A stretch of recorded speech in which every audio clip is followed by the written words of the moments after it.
টেবিলের সামনে বসে পিসি অন করলো জিহো। ছুটি কাটানোর পর অনেকদিন যাবৎ পিসিতে হাত দেওয়ার সুযোগ পায়নি। আজ অনেকটা বাধ্য হয়ে জেদের বসে পিসির সামনে চেয়ার টেনে বসলো। মাউসে ক্লিক করে কাঙ্ক্ষিত পাসওয়ার্ড দিয়ে পিসির সিকিউরিটি শেষ করলো। পিসি ঘুরিয়ে ফিরিয়ে কায়দা মতো জিমেলে এন্ট্রি করলো। টেবিলের নিচে হাত রেখে ড্রয়ারের মতো টান দিয়ে কিবোর্ডটা বের করলো। এক নাগারে ফুল স্পিডে বাংলা শব্দ টাইপ করতে থাকলো জিহো। দক্ষ হাতে সম্পূর্ণ একটা মেল শেষ করে অন্য জিমেল অ্যাড্রেসে সাথে সাথে সেন্ড করে দিল। জিমেলটা সেন্ড করতেই জোরে জোরে দুটো নিঃশ্বাস ছেড়ে টেবিলে মাথা নত করে রাখলো। চোখ বুজে অস্ফুট সুরে বারবার বলতে লাগলো, তুমি চলে এসো ভাইয়া, প্লিজ চলে এসো। গুনে গুনে 10 মিনিট যেতেই জিহোর ডান হাতটা সুরসুর করে উঠল। জিহো তৎক্ষণাৎ বেজায় স্পিডে ট্রাউজারের ডান পকেটে হাত ঢুকিয়ে দিল। এক টানে অ্যান্ড্রয়েড ফোনটা বের করতেই স্ক্রিনের দিকে তাকিয়ে ইয়াহু বলে মৃদু শব্দে চেলে উঠল। তড়ি ঘড়ি করে চেয়ার থেকে উঠে রুমের দরজাটা লক করে বিছানায় উঠে বসলো। কলটা রিসিভ করে কানে ঠেকাতেই চটপট করে বলল, ভাইয়া ভাইয়া তুমি কেমন আছো? তুমি মায়ের সাথে কথা বলো আর আমাকে একদম কল দাও না, আমাকে কি মনে পড়ে না? ওপাশ থেকে ব্যস্ত গলায় কিছু বলতে গিয়েও চুপ করে রইল জাংকুক। দুই কানে হেডফোন ঢুকিয়ে সেও টেবিলে বসে পিসিতে গুরুত্বপূর্ণ কাজ করেছিল। জিহো কোনো সারা শব্দ না পেয়ে খ্যাপাটে ভঙ্গিতে বলে উঠল, তুমি আমার বউকে কি বলেছো? হ্যাঁ, বিয়ে করেছো কি কাঁদানোর জন্য? এবার কিবোর্ডের উপর হাত থেমে গেল জাংকুকের। কিছুটা বিচলিত হয়ে জিজ্ঞেস করলো, আমি তো মাকে ছাড়া আর কাউকে কল দিই না, তো ও কাঁদবে কেন? জিহো ঠোঁট ফুলিয়ে রাগ দেখিয়ে বলল, কল দেওয়াটা কি উচিত না? আমার বউ কি টেনশন করে না? তুমি এত খারাপ, জানলে জীবনেও আমার বউটাকে তোমায় বিয়ে করতে দিতাম না। 10 বছর পর আমি ওকে বিয়ে করে আনতাম। জাংকুক বিরক্ত হয়ে বলল, থাপ্পড় খাবি একটা, আমি আসলে কিন্তু কঠিন একটা থাপ্পড় মারবো। আমার বউকে তোর বউ বলা বন্ধ কর, নয়তো জ্বর একটাও মাটিতে পড়বে না। জিহো নিজে চিকন চিকন ভ্রু দুটো কুঁচকে ক্রুদ্ধ কণ্ঠে বলে উঠল, যেটা তোমার সেটা আমার, কিন্তু যেটা আমার সেটা আমারই। বেখাপ্পা উত্তর শুনে বোকা বনে গেল জাংকুক। এইটুকুনি বদমাইশের মাথায় কি জটিল জটিল কথা ঢুকে গেছে। জাংকুককে চুপ থাকতে দেখে জিহো নিজেই বলে উঠল, ভাইয়া শোনো, আমাদের বউ ঠিক মতো নিজের খেয়াল রাখছে না, কি করা উচিত বলো তো? আমাদের বউ কথাটা শুনে নিজেকে আর থামাতে পারল না জাংকুক। ফিসফিস করে হেসে উঠল পিসির সামনে বসে। ফাজিলটাকে ধরে কঠিনভাবে কান মুচড়ে দিতে ইচ্ছে করছে। শেষমেশ কিনা আমাদের বউ বলে আখ্যা দিল। জাংকুক অনেক কষ্টে নিজের হাসি আটকে জিহোর উদ্দেশ্যে বলল, শোন বেটা, ও আমার বউ, ওকে ভাবি ডাকতে শেখ, পারলে ভাবি আম্মা ডাকবি, ভাবি আম্মা, বুঝেছিস? জিহো নাছর বান্দার মতো জবাব দিল, না, ও আমার ভাবি টাবি না, ও আমার বউ। আমার বউ মানে আমারই বউ। তুমি যখন বুড়ো হয়ে যাবে তখন আমি ওকে বিয়ে করে ফেলবো।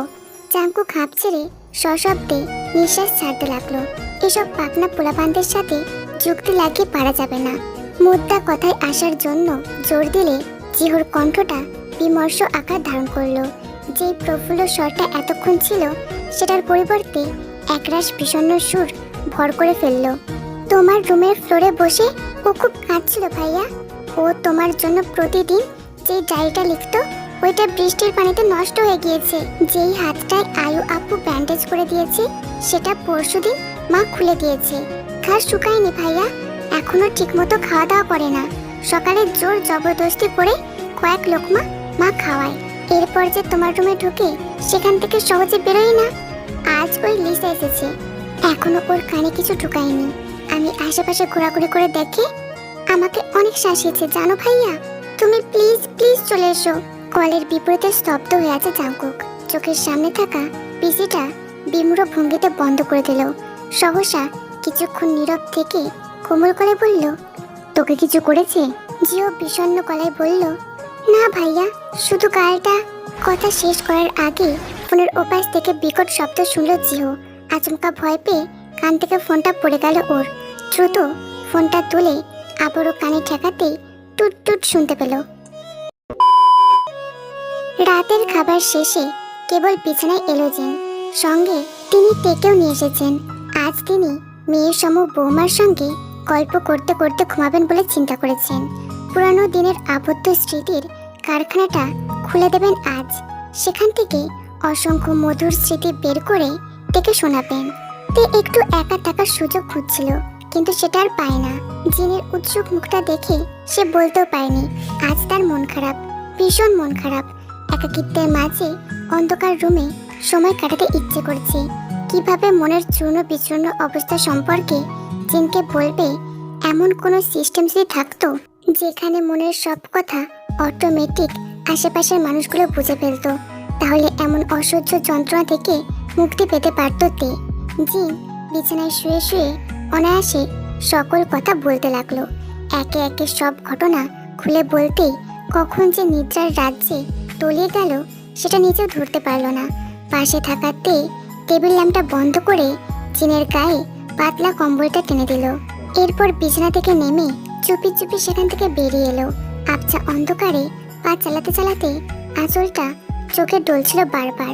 বন্ধ রুমটার কাছে এসে ডান হাত বাড়িয়ে ধাক্কা দিল। দরজাটা খুলে গেলে ভিতরে ঢুকলো তে। দরজাটা চাপিয়ে দিয়ে রুমের সুইচ বোর্ডটা থেকে ড্রিম লাইটটা জ্বালিয়ে নিল। শূন্য রুমে শূন্য বিছানাটায় পা উঠিয়ে বসলো। জাঙ্কুকের একান্ত নিজস্ব বালিশটা টেনে এনে কোলের উপর রাখলো তে। বালিশটার দিকে দৃষ্টি দিয়ে তাকাতে টপ টপ করে গোল গোল বিন্দু কোণা বালিশের উপর পড়তে লাগলো। কাঁপা কাঁপা গলায় হালকা সুরে বলে উঠল, আমাকে মাফ করতে একবার চলে আসুন। ঝর ঝর করে চোখ থেকে ফোঁটায় ফোঁটায় অশ্রু ঝরছে। রাত্রিকালীন নিরিবিলি সময়টা লুকিয়ে থাকা ব্যথাকে জাগিয়ে দিচ্ছে যেন। ঘুমন্ত শহরটা নিদ্রা মগ্নে ডুবে গেছে ভীষণভাবে। কোথাও কেউ জেগে নেই আজ। চারপাশটা এত নীরব হয়ে উঠল, শেষমেশ কেবল টিক টিক করে ঘড়ি চলার আওয়াজটা স্পষ্ট হতে লাগলো। তে ঢোক গিলে চোখ খুলে তাকাতেই বালিশটা জায়গা মতো রেখে দিল। জাঙ্কুকের পাঠানো বইগুলো নেড়ে চেড়ে দেখার জন্য উদ্যত হলো তে। হঠাৎ নীরবতার সন্ধিক্ষণে ছেদন ঘটিয়ে বহুদিন পর প্রায় এক সপ্তাহ একদিন শেষের রাত্রিরে ফোন বেজে উঠল। নীরব রুমটায় বিকট আওয়াজের জন্য কেমন ভুতুরে ভুতুরে ঠেকছে। তে প্রথমে অবিশ্বাস করলেও শেষে দেখলো ঠিকই ফোনটা বাজছে।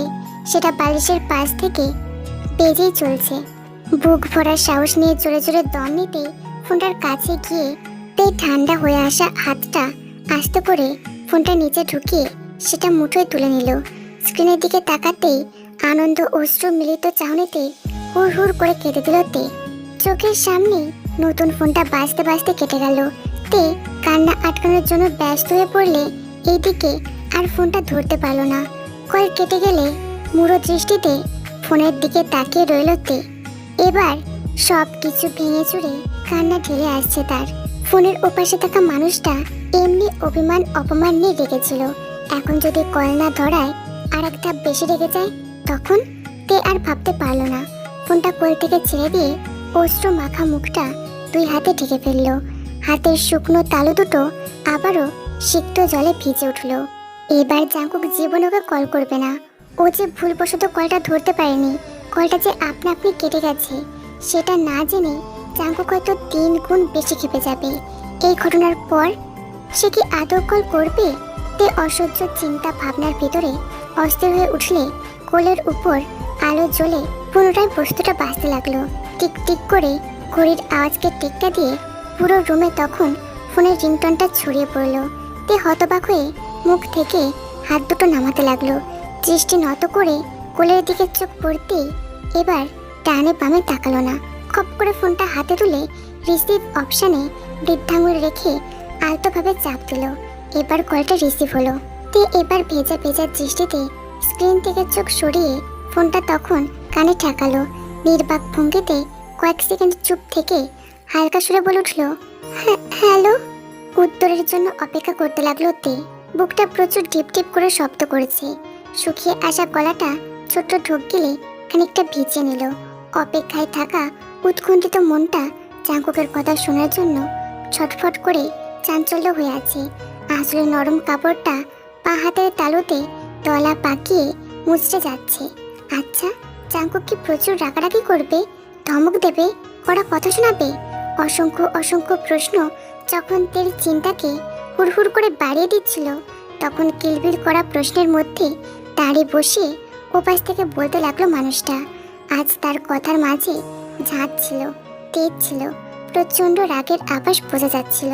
খুব খারাপ লাগছে, হাড়ে হাড়ে টের পাওয়ার কথা। সেদিন তোমার সামনে দাঁড়িয়েছিলাম, গাড়ি প্যাক করে কত বড় রিস্ক নিয়েছিলাম তোমার ধারণারও বাইরে। আমার পজিশনের পাওয়ার আমি কোনোদিনই কাটাইনি। সেই দিন ফ্লাইট মিস করবো জেনে এজেন্সির মালিককে শিডিউল পিছুতে বলি। তোমার জন্য ওই ফ্লাইটের 70 জন যাত্রী ভোগান্তি সহ্য করেছিল। বাড়ি থেকে যখন বেরিয়ে এলাম তখন ইচ্ছে করছিল সুকাকে কল করে তোমাকে গ্রামে পাঠিয়ে দিই। পুরোটা রাস্তা তোমার ওইসব কথাগুলো কানে বিঁধছিল। তোমার উপর কি পরিমাণ খুব কাজ করছিল সেটা যদি এক কোণা পরিমাণ প্রকাশ করি, তুমি আমাকে সহ্য করতে পারবে না। তে আমাকে মনের খুশি মতো কথা শোনাবে, ইচ্ছে মতো এটা ওটা করে ফেলবে। এইদিকে আমিও চুপচাপ শুনবো, তোমাকে আদর করতে আসবো, তোমার কথা বলে পিছনে পিছনে ঘুরবো। এই চিন্তা মাথা থেকে সম্পূর্ণ ঝেড়ে ফেলো। আমাকে অন্যদের মতো ভেবে ভুল করতে চেও না। তে এই ভুলটা যদি না করো তাহলেই তোমার জন্য ভালো। তুমি আমার হাসি খুশি রূপ থেকে অভ্যস্ততে সেটা নিয়েই থাকার চেষ্টা করো। আমার আড়ালে থাকার রূপটা টেনে হিঁচড়ে বের করার চেষ্টা করো না। জাস্ট এইটুকু সতর্ক করব, তুমি আমাকে সহ্য করতে পারবে না। তে কাট কাট গলায় তেজালো সুর শুনে স্তব্ধ হয়ে গেল তে। মুখের ভাষা হারিয়ে কিং কর্তব্য বিমূঢ় হয়ে রইল। জাংকুকের সহজাত রূপটা পলকে পলকে যেন অনন্য রূপে বদলে যাচ্ছে। যাকে চেনা যায় না, যাকে বোঝা যায় না, জানাও যায় না, এমনই স্থিতিতে গুলিয়ে যাচ্ছে বারবার। তে স্থির দৃষ্টিতে বুক ফুলে দম নিল। নিঃশ্বাসটা ছাড়তে ছাড়তে 8 দিন আগের ক্ষত হাতটা চোখের সামনে তুলল। এখনো কাটা শুকায়নি, চাপ লাগলে এখনো ভীষণ ব্যথা হয়। ক্ষতটার দিকে নির্মল দৃষ্টি রেখে স্বচ্ছ গলায় বলল তে, আপনার হাতটা ভালো হয়েছে? বিছানার হেড সাইডে পিঠ থেকে স্বাভাবিক ভঙ্গিতে বসে আছে জাংকুক। রুমের লাইটটা নেভানো বলে জানলা দিয়ে বাইরের আলো এসে চতুর্দিকে আবছা অন্ধকার করে দিচ্ছে। ঠান্ডা ঠান্ডা বাতাস তখন খোলা জানলা দিয়ে পর্দা উড়িয়ে ঢুকছে। জাংকুক উড়ন্ত পর্দার দিকে দৃষ্টি রেখে তার ছেলের হাসিতে বলল, মনের খোঁজ নেওয়াটা জরুরি, হাতের জন্য ডাক্তার আছে। উত্তর শুনে ফিক করে হেসে দিল তে। হাতটা চোখের সামনে থেকে নামিয়ে বাঁ পাশ থেকে জাংকুকের বালিশটা টেনে নিল। বালিশটা বিছানার হেড সাইডে সেও পিঠ ঠেকিয়ে কোলে বালিশ রেখে বসলো। এইদিকে জাংকুকের মাথায় অতিথিদের নিয়ে টেনশন কাজ করছে। সবচেয়ে বেশি টেনশন হচ্ছে তেকে নিয়ে। এই মুহূর্তে যদি ওর কিছু হয়ে যায় তাহলে কিভাবে সবকিছু সামাল দেবে। জিহোকে একা পেয়ে গাল চেপে ধরেছে। যদি তেকে সুযোগ মতো কিছু করে ফেলে, কোনো কিছুই ঠিকঠাক মতো ভাবতে পারছে না জাংকুক। বাড়ি ফেরার জন্য মন ও মস্তিষ্ক ব্যাকুলভাবে আনচান করছে। বিছানার ডান পাশ থেকে 4 কোণা বস্তুটা হাতে তুলে নিল জাংকুক। আবছা অন্ধকারের ভিতরে সেই বস্তুটার দিকে এক নাগারে তাকিয়ে রইল। কালো রঙের ফটো ফ্রেমটা আজ সকালে ডেলিভারি ম্যান দিয়ে গেছে। গোলাপি শাড়ি পরোয়া মানবী হাতে উপন্যাস নিয়ে ডুবে আছে। তার দীর্ঘ কেশগুলো পিঠ ছাড়িয়ে মাটিতে পড়ে আছে। আনমনে নিজের ভুবনে থাকা নারী মূর্তির ছবিটা রিসোর্টে থাকার সময় জিহই তুলেছিল। ভাগ্যিস ফোনটা জাংকুকের ছিল, তাই এক টুকরো ভালোবাসা নিজের কাছে রাখতে পেরেছে। জাংকুক ছবিটার দিকে দৃষ্টি রেখে তের উদ্দেশ্যে বলল, তোমার বইগুলো যে ভাগ্য নিয়ে এসেছে, আমার নসিবেও সেই ভাগ্য নেই। তে তোমার বইগুলো যখন তখন তোমার কোমল আঙুলগুলোর ছোঁয়া পায়, তোমার কোলটাই নিজেদেরকে গুঁজে নেয়। তোমার কাছে থাকার সুযোগ তারাই বেশি পায়। আমি ঠিক এতটাই দূরে আছি যে যদি তোমার কিছু হয়েও যায় তাও আমি আসতে পারবো না। নিজের দিকে খেয়াল রাখোতে। এবার ফিল্ড থেকে ফিরলে আমাকে একটু। চোখ দুটো বন্ধ করে গভীরভাবে নিঃশ্বাস ছাড়লো জাংকুক। কান থেকে ফোনটা সরিয়ে কলটা কেটে দিল। ফটো ফ্রেমটা বিছানায় ফেলে ফ্লোরে পা দিয়ে দাঁড়ালো। খোলা জানালার দিকে উদাস দৃষ্টি রেখে ধীর পায়ে সেখানে গেল। ট্রাউজারের 2 পকেটে হাত গুঁজে জানলা দিয়ে নিচের দিকে তাকালো জাংকুক। সুইমিং পুলের টলমল জলে আকাশের ছাপ পড়ে আছে এখন। বাতাসের জন্য জলের উপর মৃদু স্রোত দেখা যাচ্ছে। স্রোতের প্রবাহে আকাশের প্রতিচ্ছবিটা নড়েচড়ে উঠছে। ডান পকেট থেকে হাত বের করলো জাংকুক।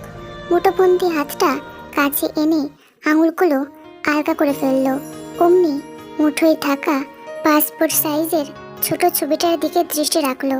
কিছু সময় নীরব থেকে একাকী রুমটার ভিতরে বলতে লাগলো জাংকুক, তোমার মিষ্টি মুখটায় অসংখ্য চুমুতে যত দূরেই থাকি না কেন তোমার কিচ্ছু হতে দেব না।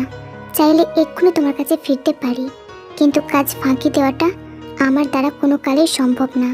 আকস্মিকভাবে ফোনটা কেটে দেওয়াতে কিছুটা আশ্চর্য হয় তে। তার রাগ কি এখনো কমেনি, নাকি ক্ষোভটা এখনো দেখিয়ে যাচ্ছে?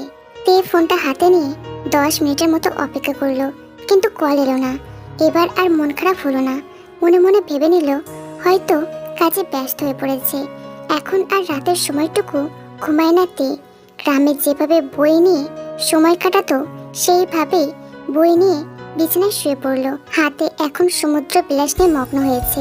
সময়ের প্রহর বাড়তে বাড়তে রাতটা গভীরভাবে তলিয়ে গেল। রাত্রি যখন দ্বীপ প্রহরের ঘন্টা বেজে উঠল, তার কিছু মিনিট পরপরই রুমের দরজায় ঠকঠক করে উঠল। তে বই থেকে দৃষ্টি সরিয়ে ঘড়ির দিকে তাকালো। এত রাতে এই রুমে কে নক করছে?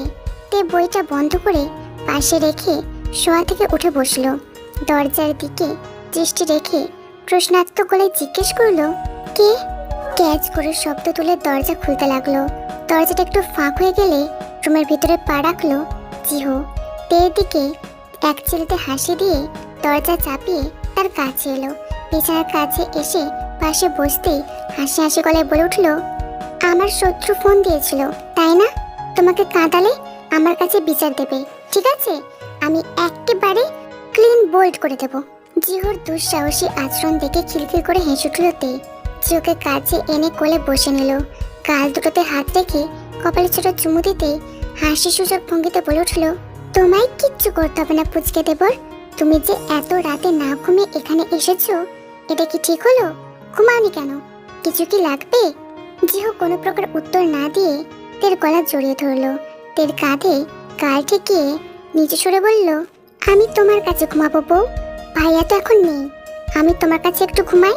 জিহোর কাকুতি সম্পন্ন কণ্ঠ শুনে না করলো না তে। প্রসন্ন গলায় হাসি দিয়ে জিহোর পিঠে হাত বুলিয়ে বলল, আমি কি কখনো না করেছি? করিনি তো। যখন ইচ্ছে তখন চলে এসো। জিহো দুই পাটি দাঁত বের করে প্রফুল্ল হাসিতে মেতে উঠল। তেকে ছেড়ে দিয়ে পাশে বালিশ টেনে শুলো। তে রুমের জানালার পর্দা টেনে দিয়ে কম্বল বের করলো। কম্বলের ভাঁজটা খুলে জিহোর গায়ে ঢেকে দিতেই নিচেও কম্বলের নিচে ঢুকে পড়ল। ঘুমানোর জন্য জিহোর মাথায় হাত বুলিয়ে দিতেই জিহো তার অন্য পকেট থেকে ফোনটা বের করলো। মুচকি মুচকি হাসিটা অনেক কষ্টে ভিতরে চেপে ছোট্ট একটা মেসেজ টাইপ করলো, তোমার বিছানায় তোমার বউকে নিয়ে ঘুমাচ্ছি ভাইয়া। আমার বউ আমাকে ঘুম পাড়িয়ে দিচ্ছে, ইয়াহু! মেসেজটা পাঠিয়ে বিশ্বজয়ীর হাসি দিয়ে তের দিকে এক পলক তাকালো। তের দৃষ্টি তখন দেওয়ালে আটকে থাকা বন্দুকটার দিকে স্থির হয়ে আছে। জিহো সেটা দেখতে পেয়ে তেকে কিছু বলল না, চুপচাপ ঘুমের জন্য চোখ বন্ধ করে ফেললো। রাতের আধার চিরে ধীরে ধীরে ভোরের আলো ফুটে উঠল। পূর্ব দিকটা অরুণ প্রভায় রাঙা হয়ে দিনের আবর্তনে পরিবর্তন হলো। ভোরের আলো পেয়ে জাগ্রত হলো পাখিরা। পাখিরা কিচিরমিচির করতে করতে জাগিয়ে দিল গাছের স্বচ্ছতা। মৃদু হাওয়ায় পর্দা উড়িয়ে শূন্যচ্যুত হলো। তখনই পূবের সোনালি আলো এসে তের চোখ দুটোতে ভর করলো। আলোর তীব্রতায় ঘুমের ঘোরে চোখ কুঁচকালো তে।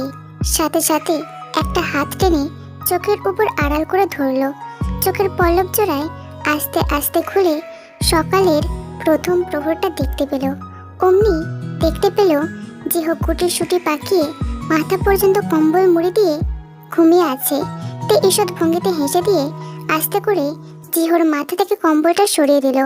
যেটা ভেবেছিল তাই দেখলো, মাথাটা ঘেমে উঠেছে। তে আঁচলটা টেনে জিহোর মাথা মুছিয়ে দিল। এরপর শোয়া থেকে উঠে বসলো তে। ঘুমের আড়মোড়া ভাঙার জন্য শরীরটা একটু টান দিয়ে নিল। চোখটা টলতে টলতে বালিশের তলা থেকে ফোনটা বের করলো।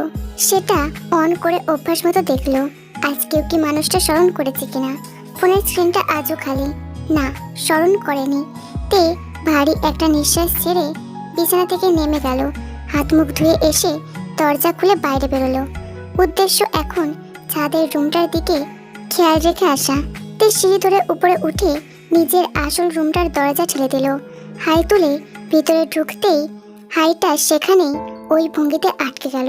আশ্চর্য হয়ে রুমের ভিতরে ঢুকে আশেপাশে তাকাতেই বুকটা নিংড়ে এলো তের। নিঃশ্বাসটা যেন গলার মধ্যে আটকে গেছে। চোখ দুটোর অবস্থা বিস্ময়ে অভিভূত। তে বিধ্বস্ত রুমটার ভিতরে এক পা করে এগোচ্ছে। অমনি নিঃশ্বাসের প্রখরতা যেন ছ্যাঁত করে বুকের পিষ্টনে আঘাত করছে। বিছানার চাদরটা অস্বাভাবিক আকারে তলা পাকিয়ে আছে, যেন টেনে টুনে ছিঁড়তে যাওয়ার বাসনা ছিল। ফ্লোরের উপরে ছড়িয়ে ছিটিয়ে আছে ছেঁড়া বালিশের তুলা। টেবিলের উপরে যে গ্লাস দুটো রেখেছিল সেগুলো এখন চূর্ণ বিচূর্ণ। স্বাভাবিক কায়দায় রেখে যাওয়া রুমটা এক রাতের ভিতরে লণ্ডভণ্ড হয়ে গেছে। কে করেছে, কেন করেছে, কিছুই মাথায় ঢুকছে না। কেন এসব হলো? তে জড়ো সড়ো মন নিয়ে বিছানার কাছে এসে দাঁড়ালো। ভীত শঙ্কিত চাহনি নিয়ে ধীরে ধীরে ধ্বংসাত্মক অবস্থা দেখতে লাগলো। দেখতে দেখতে যে ভীতিপ্রবণ চোখ দুটো আলমারির কাছে আটকালো, তখনই বিস্ফোরণ চাহনিতে মুখের উপর হাত চাপা দিল তে। উন্মাদের মতোই হোক বা অস্থির চিত্তের মতোই, তে ক্ষুদ্র ক্ষুদ্র কাঁচ কোনাকে উপেক্ষা করে দৌড়ে সেই দিকে পা বাড়ালো। পায়ের তলায় নরম চামড়া ভেদ করে ক্ষুদ্র ধারালো কাঁচের টুকরো ঢুকে গেল। ব্যথায় চোখ খিঁচে আসলেও নিজের ঠোঁটটা তাতে কামড়ে হজম করলো। হাত দুটো দিয়ে পাগলের মতো আলমারির ভিতরটা হাতাপাতি করতে লাগলো তে। প্রত্যেকটা হ্যাঙ্গার সরিয়ে সরিয়ে বেঁচে যাওয়ার শাড়ির খোঁজ করতে লাগলো। 17টা শাড়ির একটা শাড়িও অবশিষ্ট নেই। সবগুলো শাড়ি নৃশংসভাবে কেটে ফেলা হয়েছে। তবুও উন্মাদের মতো বারবার দেখতে লাগলো তে। পায়ের তলায় যে কঠিন ব্যথা হচ্ছিল সেটা কোনোভাবেই তোয়াক্কা করলো না। গুনে গুনে 17টা শাড়ি দিয়ে লাগেজ ভর্তি করে দিয়েছিল জাংকুক। যাওয়ার আগে একটা কথাই বলেছিল, বয়সটা যখন 18 এসে পৌঁছাবে তখন 18 নাম্বার শাড়িটা সে নিজে এসে কিনে দেবে। ততদিন পর্যন্ত 17টা শাড়ির সঙ্গে যেন দিনগুলো কাটাতে থাকে। কিন্তু আজকের এই ঘটনা সমস্ত কিছু চুরমার করে দিয়েছে। তে নিরুপায় হয়ে নিস্তেজ ভঙ্গিতে থেমে যায়। নষ্ট করা শাড়িগুলো অমনভাবেই রেখে আলমারি থেকে ঘুরে দাঁড়ায়। প্রত্যেকটা অবস্থা দেখে চিল্লি কাঁদতে ইচ্ছে করছে। যেদিন থেকে জাংকুক বিদায় হলো সেদিন থেকে মনের ভিতরে ভীতি ঢুকেছে। এই ভীতিটা দিনকে দিন ভয়ঙ্কর আকার ধারণ করছে। কমার অবস্থায় একদমই নেই। তে বেকারহীন ভঙ্গিতে থ মেরেছিল। আস্তে আস্তে বাস্তবিক অবস্থায় ফিরে এলে পায়ের তলাটা যেন ভিসে উঠল। ফ্লোরে ধপ করে বসতে পারলে শান্তি পেত তে। কিন্তু কাঁচের টুকরো দিয়ে ঘর ভর্তি। শাড়ির কুচিগুলো ডান হাতে খাবলে একটু উঁচু করে তুলল শাড়িটা। অন্য হাত দিয়ে শাড়ির আঁচলটা মুঠো করে ধরে রইল। ধীর কদমে এগোতে এগোতে বহু কষ্টে ছাদের পরীক্ষা পার করলো। এরপর সিঁড়ি ধরে নিচে নামতে ব্যথাতুর কণ্ঠে মা বলে ডেকে উঠল তে। ডাকটা যে বেশি দূর যায়নি, কারোর কান পর্যন্তই পৌঁছায়নি সেটাও বুঝতে পারল তে। কিন্তু গলা উঁচিয়ে যে কাউকে ডাকবে সেটাও তীব্র যন্ত্রণার কাছে পরাস্ত হয়ে আছে। রানীর রুম পরিষ্কারের কাজ শেষ করে একজন কাজের লোক পান চিবোতে চিবোতে বের হচ্ছিল। জিহ্বা দিয়ে উপর পাটির দাঁতগুলো বোলাতেই সিঁড়ির দিকে দৃষ্টি পড়ল। ভুরু খানিকটা কুঁচকে অনেকটা কৌতূহলের সাথে সেই দিকে এগিয়ে গেল। তের যন্ত্রণায় কাতর মুখটা দেখে ওর দিকে আপাতমস্তক তাকিয়ে বলল, ও বউ, তোমার মুখ এমন লাল কেন? কোন হানে ব্যথা পাইছো? তোমার অবস্থা যে আমার কাছে ভালো ঠেকতেছে না। তে খিঁচুনি দেওয়ার চোখ দুটো পিটপিট করে খুলল। অনেক কষ্টে ঢোক গিলতেই আবারও চোখ খিঁচুনি দিয়ে মাথা নত করে বলল, পায়ে কাজ ঢুকেছে, আমি ঠিকমতো হাঁটতে পারছি না, খুব জ্বলছে। হাই হাই করে আর্ত কণ্ঠে চেলে উঠল সে। ঢোলো ঢোলো দেহটা নিয়ে দ্রুত সে তের হাতটা শক্ত করে ধরল। তের একটা হাত নিজের কাঁধের উপর টেনে নিতেই চিন্তিত কণ্ঠে বলল, বউ, কামটা তুমি ঠিক করলা? এখন যদি আফাই আমারে ইচ্ছা মতন বকে তাহলে আমি কি করব? কত দেখি। ইস রে, কাজ ঢুইকা যে কি ব্যথা। বউ, একটু ধৈর্য ধরো, আমি এখনই ব্যথা কমাই দিতেছি। এই কাজের বুয়া কথায় যেমন চটপট, কাজের বেলাতেও পটু। তের মতো পাতলা দেহের মানুষকে সে একাই ধরে ধরে কোনো কষ্ট ছাড়াই জাংকুকের ঘরে নিয়ে গেল। বিছানায় বসাতেই মাথায় রং চটা আঁচলটা ঠিক করে ব্র্যান্ডেজের সরঞ্জাম এনে তের মুখোমুখি হয়ে বসলো। স্যাভেলনের মুখটা 3 আঙুলে ঘোরাতেই বলল, পা দুটো আস্তে কইরা আমার কোলে তুলো বউ। তে দাঁত মুখ শক্ত করে তাই করলো। বউ গো, যে সর্বনাশ করেছো, এই সর্বনাশের কথা যদি বড় বাবাই জানে, আমারও তো ধুইয়া ফেলবো। এইটা কি করলা বলো দেখি, কেমনে তুমি সর্বনাশটা করলা? জাঙ্কুকের প্রসঙ্গ আসতেই খিচুড়ি দেওয়ার চোখ দুটো খুলে তাকালো তে। এইদিকে পাকা হাতে তুলো ছিঁড়ে ঘা পরিষ্কার করছে সে। ব্যথায় যেন বিদ্যুতের মতো টনটন করে বাজছে যন্ত্রণার জায়গাটা। হাঁটুর উপর খামচে রাখা হাতটা আরো শক্তভাবে খামচে নিয়ে রুষ্ট গলায় বলল, খালা, আপনার কাছে অনুরোধ করছি, আপনি ভুলে ওনার কাছে এসব কিচ্ছু বলবেন না। আমার কথাটুকু মান্য করুন, উনি শুনলে তুলকালাম কাণ্ড বাঁধিয়ে দেবেন। কাঁচের ক্ষুদ্র কোণাটা এই ফাঁকে 2 আঙুলের নখ দিয়ে টেনে বের করলো সে। আচমকা ব্যথায় অস্ফুট সুরে শিউর উঠল তে। চোখ দুটো বন্ধ করে ঠোঁট গোল করে সশব্দে নিঃশ্বাস ছাড়তেই খালা সেখানে তুলে চেপে ধরলো। তোমার এই অবস্থার কথা আমার কোন লাগতো না। তোমার 2 নাম্বার জামাই ঠিক গিয়া আসল জায়গা মতো পাচার কইরা দেব। চট করে চোখ খুলে প্রশ্নাত্মক দৃষ্টিতে তাকালো তে। চিকন চিকন ভ্রু দুটো কপালে ভাঁজ করে ফেললো। হাঁটুর উপর খামচে রাখা হাতটা ধীরে ধীরে শীতল হতে থাকলে সেই খালা ওর দিকে দৃষ্টি তুলে বলল, ওই পাকনারে থামানো যায় তো না বউ, বড় বাবার কাছে ঠিকই লাগাই দেব। তার চেয়ে তোমারে ভালো বুদ্ধি দেই শোনো, তুমি এখনই বড় বাবারে ফোন দিয়া ঘটনাটা কইয়া দাও, তাহলে আর সমস্যা হইব না। তে মুখ ফুটে কিছুই বলল না। ওই মুহূর্তে স্থির হয়ে চুপ থাকা ছাড়া আর কোনো উপায় নেই।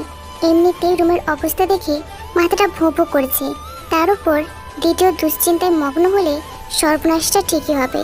পা দুটো সাদা ব্যান্ডেজে ঢেকে দিয়ে রক্তাক্ত তুলোগুলো ডাস্টবিনে ফেলে দিল খালা। ফিরে এসে তার সামনে বসতেই এক গাদা প্রশ্ন ছুড়ে বসলো। পরনে বাটিকের সবুজ শাড়ি, সবুজের উপর কমলা রঙের গোল গোল ছাপ। ব্লাউজটা বাহু দুটোর উপর টাইট ফিটিং করে চিপকে আছে। পেটের ভুঁড়িটাও বেশ সচক্ষে বোঝা যায়। পানের রসে ঠোঁট দুটো চকচক করছে লাল হয়ে, দাঁতটাও লাল বর্ণে লেপটে আছে। জন মিনসনে প্রায় 15 বছর যাবৎ বিশ্বস্ততার সাথে কাজ করে চলেছেন তিনি। চাল চলন দেহের স্থূলতা দেখে বয়সের কোটা অনুমানের বাইরে। তে অনেকক্ষণ যাবৎ চুপচাপ থেকে তার খোঁচাখুচির প্রশ্ন থেকে রেহাই পেল না। ভীতিকর পরিস্থিতিটা যথাসম্ভব সংক্ষেপেই বলে দিল তে। খালা এত বড় ঘটনা শুনে কোনো প্রতিক্রিয়া দেখালো না, উল্টে ঝিম মেরে কিছুক্ষণ অন্যমনস্ক হয়ে বসে রইল। তে ভেবেছিল খালা এই ঘটনা শুনে এলাহি কাণ্ডের মতো বাড়ি মাতিয়ে তুলবে, নিজে এদিক ওদিক না তাকিয়ে জাঙ্কুকে ফোন করে বসবে। অথচ চরম আশ্চর্যের ব্যাপার, সে কিছুই করলো না। শান্ত দৃষ্টিতে হাব ভাব দেখে তের মনটা খটমট করতে লাগলো। নিশ্চিত রূপে বলা যায় খালার নিশ্চুপের পিছনে বিরাট কোনো কারণ লুকিয়ে আছে। তে জিনের জন্য খোঁজ করলো। এদিকেও সে জানতে পারলো জিন খুব সকালে ডাক্তারের কাছে চেক আপ করতে গিয়েছে। তেকে তিনি সঙ্গে নিতে চেয়েছিলেন, কিন্তু রানী মামির জন্য নাকি নেননি। অন্যদিকে হাত মুখ ধুয়ে পরিপাটি হয়ে বড় ভাইয়ের রুমে আসে জিহো। সবসময়ের মতো আজও সে জাঙ্কুকের রুমে থেকে পেয়ে যায়, কিন্তু পায়ের দিকে দৃষ্টি দিতেই পুচকে দেবরের বিভিন্ন প্রশ্নের সম্মুখীন হইতে অনেকটা নিরুপায় হয়ে জিহোর কাছে সব কথা বলে দেয়। এইদিকে জিহোর গম্ভীর কৌতূহলের জায়গাটা তৃপ্তি পায়নি। তার সরল মস্তিষ্ক যেখানে গোলক ধাঁধার নিয়ম ধরতে পারতো না, সেখানে বড় ভাই জাঙ্কুকের সাথে উঠবোস করতে করতে জিহো এসব নিয়ে যথেষ্ট তৎপর হয়ে আছে। আজও সে গোড়ার দিকটা ধরার জন্য থেকে নাস্তা খাওয়ানোর নাম করে রুম থেকে বেরিয়ে নিয়ে যায়। ট্রাউজারের ডান পকেটে হাত ঢুকে ফোনের অস্তিত্বটা দেখে নেয়। এরপর সোজা ছাদের রুমটায় চলে আসে জিহো। দরজার পর্দাটা ডান হাতে সরিয়ে ভিতরে ঢুকতে নিলে চোখ ছানা বড় অবস্থায় থমকে যায়। এক এক করে সব কয়টা জিনিস চোখ বুলিয়ে তাড়াতাড়ি ফোনটা পকেট থেকে বের করে। আজ কোনোভাবেই অস্থির হলে চলবে না। যথাসম্ভব শান্ত থাকার চেষ্টায় জিহো অনুভব করলো তার পা দুটো কাঁপছে, ঠিকমতো দাঁড়িয়ে থাকতে পারছে না। তবুও মনের উপর সাংঘাতিক জোর খাটিয়ে কয়টা ডায়াল করে ফেললো জিহো। কোমরে ডান হাত রেখে কানে ফোন টাকালো তখন। এরপর দুটো রিং যেতে ওপাশ থেকে রিসিভ হলো কলটা। জিহো তৎক্ষণাৎ ত্রস্তর ভঙ্গিতে বলা শুরু করলো, আপু, ভাইয়া, সবাই শোনো, প্লিজ শোনো। আজ বাড়িতে মা নেই, মা সম্ভবত ডক্টরের কাছে গেছে। আমার বইয়ের রুমটা একদম তছনছ করা, আমি মাত্রই দেখেছি। ওর পায়ে দেখলাম খালা ব্যান্ডেজ করে দিচ্ছে। আমি কি কথাটা বলতে গিয়েও আটকে গেল জিও। ভয়টা যে ওকেও কঠিনভাবে কাবু করে ফেলেছে এতে কোনো সন্দেহ নেই। জিও শুষ্ক ঠোঁটে জিভ বুলিয়ে লম্বা লম্বা নিঃশ্বাস টানতে লাগলো। গলাটা ভেজানোর জন্য বরফ ঠান্ডা জলের খুব দরকার। বরফ কুচি ছেড়ে দেওয়া জল ঠকঠক করে গেললে হয়তো খরতপ্ত গলাটার তৃষ্ণা মিটবে। জিওর কথার মাঝে থামার পর কলের ওপাশ থেকে একযোগে চিল্লিয়ে উঠল সবাই, জিও তুই কি ঠিক আছিস? একসাথে সবার গলা শুনে তাড়াতাড়ি কান থেকে ফোনটা দূরে সরাতে বাধ্য হলো জিও। কানটা আরেকটু হলে ঠিক কালা বানিয়ে ছাড়তো ওরা। জিওর সাথে সাথেই বিরক্তিতে মুখ ভার করে বলল, তোমাদের কতবার বলবো এভাবে চেল্লাবে না? আমি ভয় পেয়ে যাই জানো না? আমি ঠিক আছি। আমি মাত্র ঘুম থেকে উঠলাম, কাজের খালাকে রুম পরিষ্কার করতে বলে এলাম। আমি কি করব বুঝতে পারছি না। রানী মামি লিসাকে নিয়ে কাল রাত থেকে ফুসুর ফুসুর করছে। আমি দূর থেকে কিচ্ছু শুনতে পাইনি। আজ মাও নেই, এখন কি করব মাথায় ঢুকছে না। হোয়াটসঅ্যাপের গ্রুপ কলে একত্রিত হয়েছে সবাই। সুগা অফিসের মিটিং বাদ দিয়ে জিওর কল ধরে আছে। সুবিন মুখে ব্রাশ ঢুকিয়ে কথা শুনছে। জনুক গাড়ি ড্রাইভ করতে করতে কানে ফোন চেপে রেখেছে। আয়ু লেকচার অ্যাটেন্ড করা বাদ দিয়ে ক্লাস থেকে বেরিয়ে এসেছে। যিশু ক্যান্টিনে বসে আধ খাওয়া চা রেখে ব্যস্ত হয়ে উঠেছে। আইরিন ফোনে নেটওয়ার্কটা ঠিকঠাক পাওয়ার জন্য জানালার বাইরে ফোন ধরে আছে। ফোনের স্পিকারটা লাউডে দেওয়া।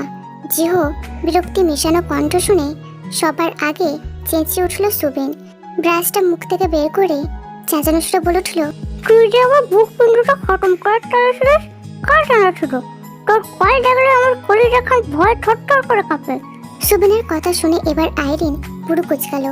সুবিন অস্ফুট ভঙ্গিতে তোতলামি শুনে আইরিন স্পষ্ট করে বলল, তুমি এমন ওয়াবা করে তোতলাচ্ছ কেন? তোমার কি ভয়ের চোটে মির্কি ব্যারাম ধরলো নাকি? আর এই বুক পিণ্ডটা কি শব্দ? কি আজে বাজে বকছো তুমি? আইরিনের এমন তেরামো ধরনের প্রশ্ন শুনে খেপে উঠল সুবিন। গলাটা হাই ভলিউমে উঁচু করে গজগজে সুরে বলে উঠল, মুখে ব্রাশ দিয়ে তারপর কথা বলতেছে বুঝতেস? হাঁটা কোটাকার মাথায় সামান্য তুমি বুদ্ধি নেই। সকালে মানুষ কি করে? হ্যাঁ? সুবিনের খ্যাপাটে ভঙ্গিতে সুর শুনে ওপাশ থেকে নীরব রইল আইরিন। নীরব ছিল সবাই, কারণ হঠাৎ ফোনের মধ্যে থেকে গড়গড় জাতীয় শব্দ শোনা যাচ্ছে। আইরিন সহ সবাই তখন কপাল কুঁচকে প্রশ্ন করবে তার আগে আইরিন হামেশার মতো আকবারে বলে উঠল, এই শব্দটা কি ফ্ল্যাশের? না, ছি ছি ছি ছি ছি। সুবিন ভাই তুমি? High high কমোডে। আইরিনের কথা শেষ না হতেই ছো মেরে কথায় টান দিল সুগা। যথেষ্ট সংযত গলায় স্বাভাবিক ভঙ্গিতে বলতে লাগলো, আমি জরুরি মিটিং ছেড়ে তোদের দুটোর বকবকানি শুনতে আসিনি। জিও চটপট বলতো আর কি কি কাহিনী হয়েছে? আমি কি ছুটি নিয়ে সেখানে যাব? তোর কি খুব অসুবিধা হচ্ছে? তুই কি আর দুটো দিন ম্যানেজ করতে পারবি না? এবার সুগার কথার পরিপ্রেক্ষিতে মুখ খুলল জিহো। যেই কথা বলতে নেবে ছাদের খোলা দরজার দিকে সতর্ক দৃষ্টি চলে গেল ওর। কিছু একটা তীক্ষ্ণ দৃষ্টিতে তাকিয়ে দেখতেই তাড়াতাড়ি কল কেটে ফোনটা পকেটে ঢোকালো। আজ যেহেতু মা নেই, এই সুযোগটাকে হাতছাড়া করবে ওরা? আদৌ কি হাতছাড়া করার পরিকল্পনা করেছে? ছাদের দিকে কেউ যেন এগিয়ে আসছে। এগিয়ে আসার জোরদার আওয়াজ শোনা যাচ্ছে। শব্দটা তীব্র থেকে তীব্রতর হচ্ছে এখন। খোলা ছাদের উপর তখনও বয়ে চলছে দমকা হাওয়া। বাতাসে জিহোর কমলা টি শার্টটা হালকা মতন উড়ছে। মাথার ঝিলিমিলি করা চুলগুলো বাতাসের দোলায় কপালের উপর আছড়ে পড়েছে। দুটো কুঞ্চিত ভুরুর নিচে এক জোড়া সতর্ক চাহনি এমন কিছু দেখলো ওর চোখ দুটো রাগে জলজল করে উঠল আবার। শীতের খরসে ঢাকা পড়েছে প্রকৃতির নান্দনিক রূপ। গ্রামের আনাচে কানাচে শীতের ভরা মৌসুম। পরন্ত বিকেলের সূর্যটা তেজ হারিয়ে পশ্চিমে ঢলে পড়েছে। অরুণ শক্তি নিস্তেজ হয়ে শীতের প্রকোপ বাড়িয়ে দিচ্ছে। গ্রামের মানুষরা গায়ে চাদর জড়িয়ে নিত্যকর্মে নেমেছে। কেউ কেউ অলসতাকে সাঙ্গ করে ঘুরে বেড়াচ্ছে বেকার। মোল্লাবাড়ির মুখরোচক ঘটনাটা এতদিন চাপা পড়ে গেছে। সবাই ব্যস্ত হয়ে পড়েছে অন্য বাড়ির সমালোচনা নিয়ে। কাঠের ইজি চেয়ারে ক্যাচ ক্যাচ করে শব্দ হচ্ছে এখন। শব্দটা নিস্তব্ধ রুমটায় ভুতুরে কায়দায় ঘুরপাক খাচ্ছে। রুমে একটা মাত্র জানলা খোলা। সেই জানলা দিয়ে যতটুকু আলো প্রবেশ করেছে তা অন্ধকার হ্রাসের জন্য যত সামান্য। চাপিয়ে রাখা দরজায় ঠকঠক করে শব্দ হলো। ইজি চেয়ারটা সহসা থমকে ক্যাচ ক্যাচ শব্দটার হলো না। বাইরে থেকে আগত মানুষটা কান খাড়া করেছিল। অবিরাম শব্দটা থেমে গেলে সে আধ ভেজানো দরজা ঠেলে দিল।